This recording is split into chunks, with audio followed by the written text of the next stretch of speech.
Hi, I don't know about you, but trauma sucks. In a moment, we're going to be sitting down with Emily Van Horn, who's a specialist in somatic trauma resolution.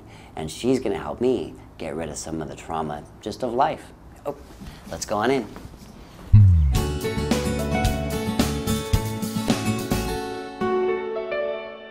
It's a healing modality that's a gentle, non-invasive way for people to heal from all types of trauma.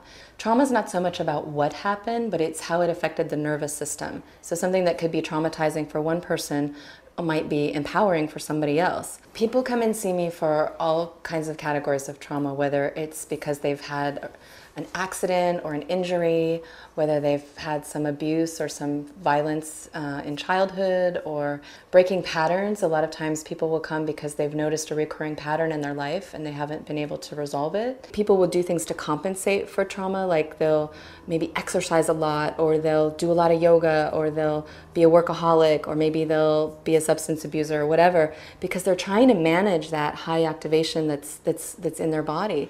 And once you can discharge that and let it come out of the nervous system in a gentle, safe way, then the person doesn't have to keep doing all those managing behaviors. The first thing I like to do before I even go into story is I like to find what resources somebody. That's key. You need to find out what somebody does in their life that gives them joy, that gives them pleasure. And sometimes it might be hard. If someone's in a trauma vortex, they might think everything's crap. But really, there's always something that you can go back to. A lot of times when I'll ask people to notice a sensation, they will talk about a feeling, like I feel sad or I feel overwhelmed. A sensation will be, I feel tingling in my feet, I feel tightness in my chest. And so as you start to follow that, you're engaging the hindbrain, which is allowing, that's the oldest part of the brain, and that's where all our fight, flight, freeze responses are stored.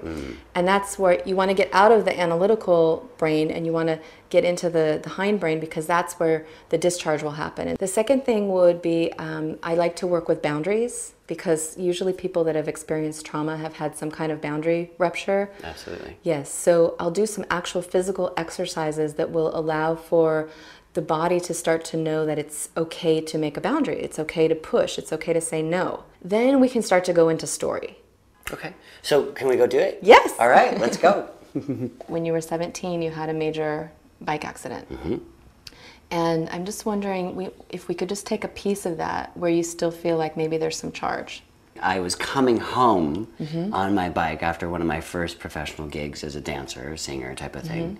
And I had to come home after this because, and I was the youngest member, and my parents were like, you have to come home, you can't come out, you can't go out with everybody in the cast. And like a good kid, I obeyed, and that's when the accident happened. So I was actually angry when I was in the accident. Right. Okay. If I think about the accident, and that was a loss of a whole life, basically, to me. There's a lot attached to that. There's a lot attached to that. It was my career, it was my life, it was my voice, it was how I existed in the world, that I was going to be a dancer. And that I was a dancer. And having that stolen from me, if I still think about it, I still feel a little sad. Right. The one time I actually, I'm getting a little choked up. The one time I actually felt attractive was when I danced. Wow. And that's kind of, that's bringing up a lot of... Yeah, it's a complex issue. Can you just right now just remember a time when you were dancing and you were just totally in the flow and you knew who you were? Yeah. And just notice how that feels. Well, take your time. And just notice how that feels in your body. it hurts. Where? It's all here. Okay. It's all my voice. It's funny, it doesn't hurt where the accident was, you know, where I shattered my knees or my vertebrae, or it hurts in my voice. Right. If you could do something different, maybe if you could have gone out. Yeah, I would have gone out with them. That's the thing. With the other dancers. Yeah. Okay, so can you just take a moment and just imagine that?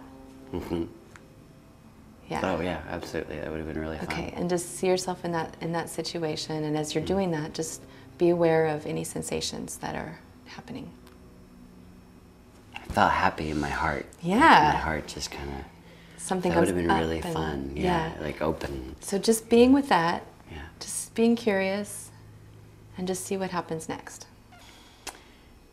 I still have a feeling of being angry with my parents. Right, but that's a little different than what it was a moment ago. Absolutely. It's different than the sadness. Absolutely. Okay.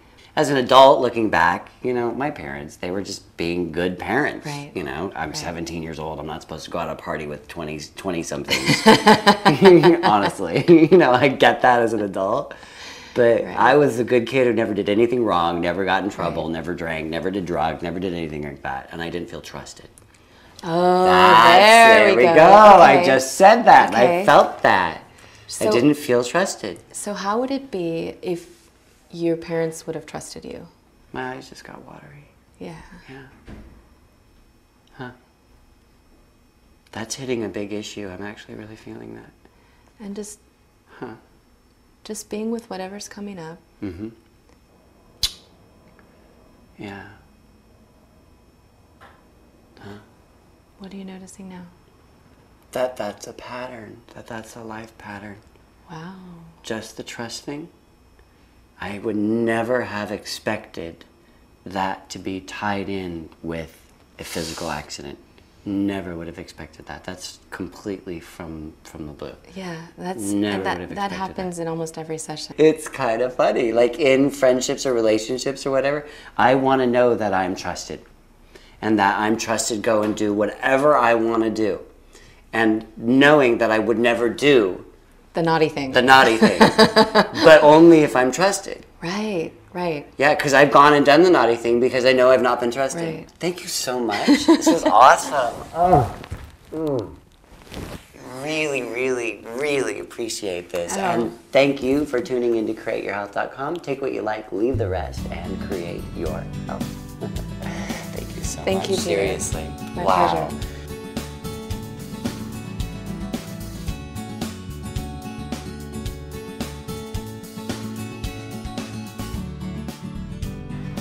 Hey, thanks for watching this episode of Create Your Health. Be sure to go to our website where you can watch another episode, check out a practitioner, read a blog, or go shopping.